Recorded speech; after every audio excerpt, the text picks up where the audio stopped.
Hello बच्चों, Meenakshi Sinha is here from keeping in touch with maths and Meenakshi. NCERT की book से जो सीबीएसई और यूपी बोर्ड दोनों में चलती है, मैं आजकल अर्थमेटिकल प्रोग्रेशंस की क्वेश्चंस करा रही हूँ। Exercise number 5.2 folio number 106। इस पे मैंने काफ़ी सारे क्वेश्चन करा रखे हैं। टोटल 20 क्वेश्चन हैं। जो इजी है उनको मैं छोड़ छोड़ के चल रही हूँ आपकी अपनी पर्सनल प्रैक्टिस के लिए। जो थोड़े कॉम्प्लिकेटेड है मैं उनको करा रही हूँ। फिर भी अगर आपको कुछ क्वेश्चन पूछना है तो मैंने आपको ये व्हाट्सएप नंबर दे रखा है। आप इस व्हाट्सएप नंबर पे कभी भी कोई भी क्वेश्चन हो उसकी फ़ोटो कॉपी करके आप भेज सकते हैं और मुझे रिमाइंडर भी दिला सकते हैं कि मैडम हमने ये क्वेश्चन पूछा है, इसका जवाब आपने दिया नहीं है, अगर सपोज समहाउ लेट हो गया तो। फिलहाल मैं इस समय जो आपको क्वेश्चन करा रही हूँ वो क्वेश्चन नंबर है आपका 13। अच्छा क्वेश्चन है, मुझे लगा कि बच्चों को समझाना चाहिए। हो सकता है आपने कर लिया हो, लेकिन मैं फिर से इसको यहाँ करा रही हूँ। इसके बाद ये जब एक्सरसाइज शुरू ख़त्म हो जाएगी तो नेक्स्ट एपी से रिलेटेड एक्सरसाइज है, जिसमें आपको addition of the arithmetical series के टर्म्स का एडिशन को निकालने वाला फॉर्मूला इस्तेमाल होगा। वो आप बाद में आके पहले इसकी प्रैक्टिस कर लीजिए। जब कभी मैं अर्थमेटिकल प्रोग्रेशंस की पहली स्टेपिंग के लिए इस तरह के क्वेश्चन कराती हूँ, बार बार मैं ये बात का याद दिलाती हूँ आपको, अर्थमेटिकल प्रोग्रेशंस में nth टर्म की वैल्यू और nth टर्म इन दोनों में डिफरेंस ज़रूर समझना चाहिए। और उसको समझाने के लिए मैंने पहले एक एग्जाम्पल दिया था, आज मैं दूसरा एग्जाम्पल दे रही हूँ।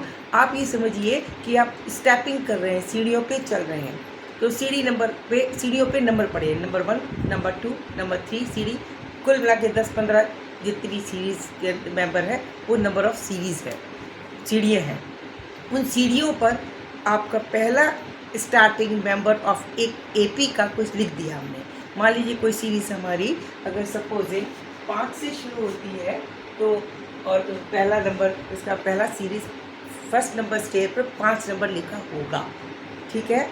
और उस सीरीज़ का कॉमन डिफरेंस अगर मान लीजिए 2 है तो नेचुरल है दूसरी सीढ़ी पे 7 नंबर लिखा होगा, तीसरी सीढ़ी पे फिर इसका 2 बढ़ेंगे 9 लिखा होगा, एंड सो ऑन, ठीक है।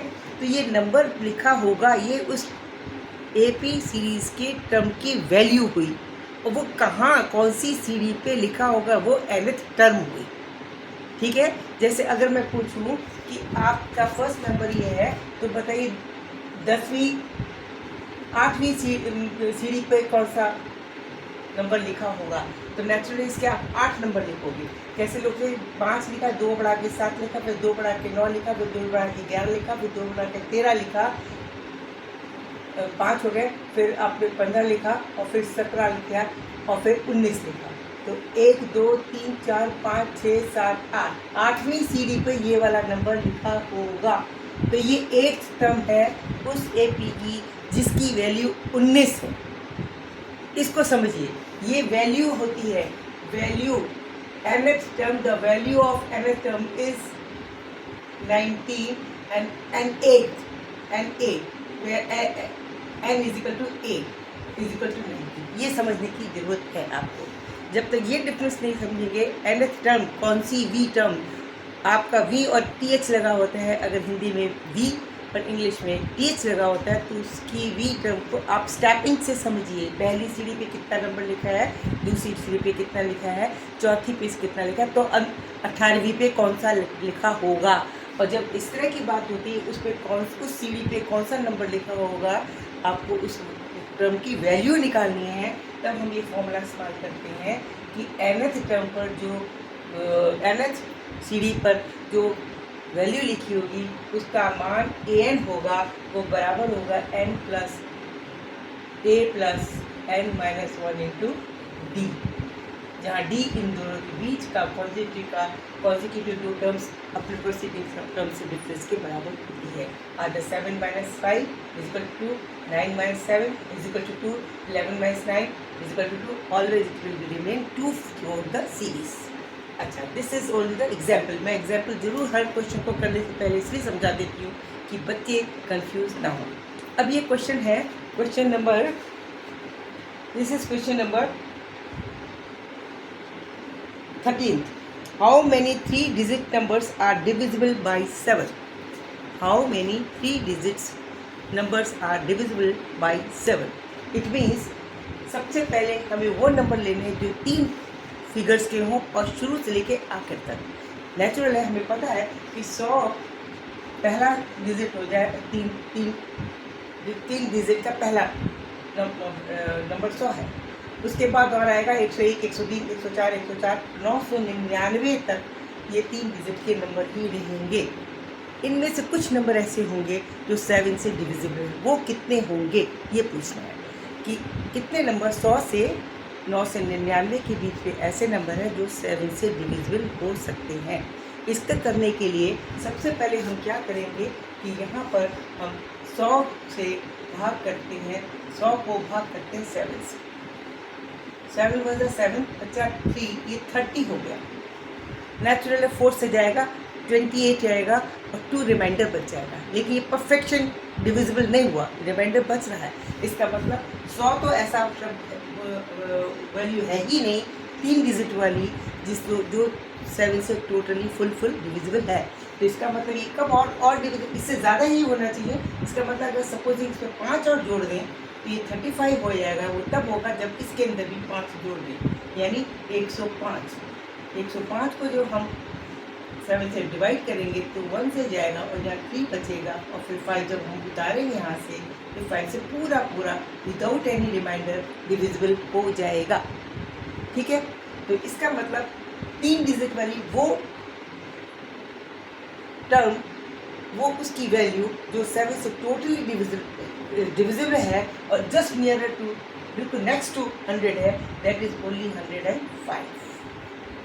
This will be the first term of that series which is divisible by 7. ठीक है ना. इसका मतलब नेक्स्ट जो नंबर होगा इससे 7 अधिक होगा, यानी 112 हो जाएगा. और होगा इससे 7 इससे भी और 7 जुड़ जाएगा, 119 हो जाएगा. इन सो कब तक होगा? जब तक कि 999 टोटली पूरा 7 से डिविजिबल वाला नंबर हमें ना मिल जाए. 999 को डिवाइड करके देखते हैं क्या ये टोटली 7 से डिविजिबल है. इसको डिवाइड करिए, 9 9 9.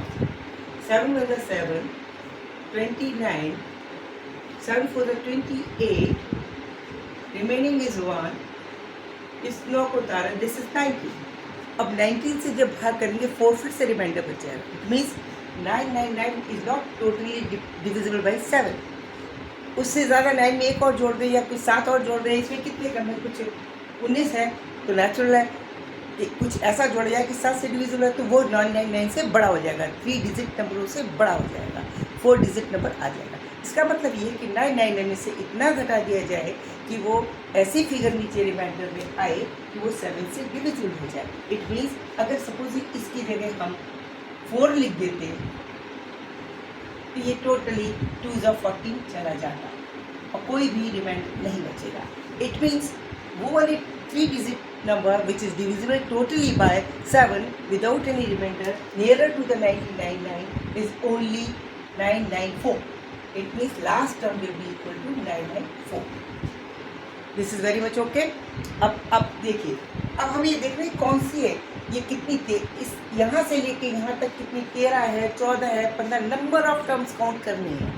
तो हमें n की वैल्यू पता है. This is the last term of the series. ठीक है ना, ये हमें पता है. हमें कौन सी टर्म है, क्या पोजीशन है, कौन सी सीढ़ी की है, वो कौन सी सीढ़ी जिसमें 994 लिखा हुआ है, वो सीढ़ी की संख्या पता लगानी है. मैंने जो एग्जाम्पल दिया था उसके हिसाब से सोचिए.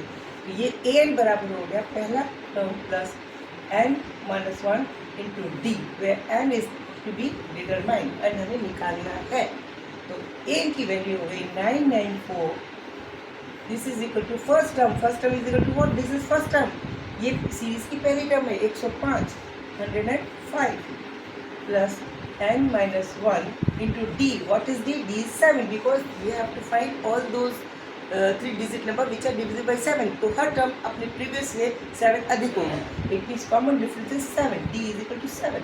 It means we are having what? a is equal to 105, d is equal to 7 and an value is equal to 999. These 3 things are known to us and we can find the value of n from here. This will be 994 is equal to 105 plus 7 times n minus 7. This is 7 चला जाएगा 98 plus 7n is equal to 994. Hence 994 can be written as 994 minus 98, that will be equal to 7 times of n. Subtract कीजिए. 896 will be here, divisible by 7 n, and hence n will be equal to 896 divided by 7. 7 1 is 7, 1 बचा, 7 2 is 14, 5 बचा, 7 8 is 56. It means total from the series 105, 112, 119 dot up to 9999, we get total number 128 terms which are totally divisible by 9. Oh, sorry, 7. Totally divisible by 7. They all are of 3-digit number. Last one is 994. Okay? आपको समझ में आ गया? Very good. नहीं आया तो फिर से पूछिए. Keep joining. सब्सक्राइब करना ना भूलें, लाइक करना ना भूलें, और मेरे व्हाट्सएप नंबर पे आप अपना क्वेश्चन पूछ सकते हैं, रिमाइंडर भी दे सकते हैं, मुझे फ़ोन कर सकते हैं, अपनी प्रॉब्लम को बता सकते हैं. Okay, see you, bye, good night.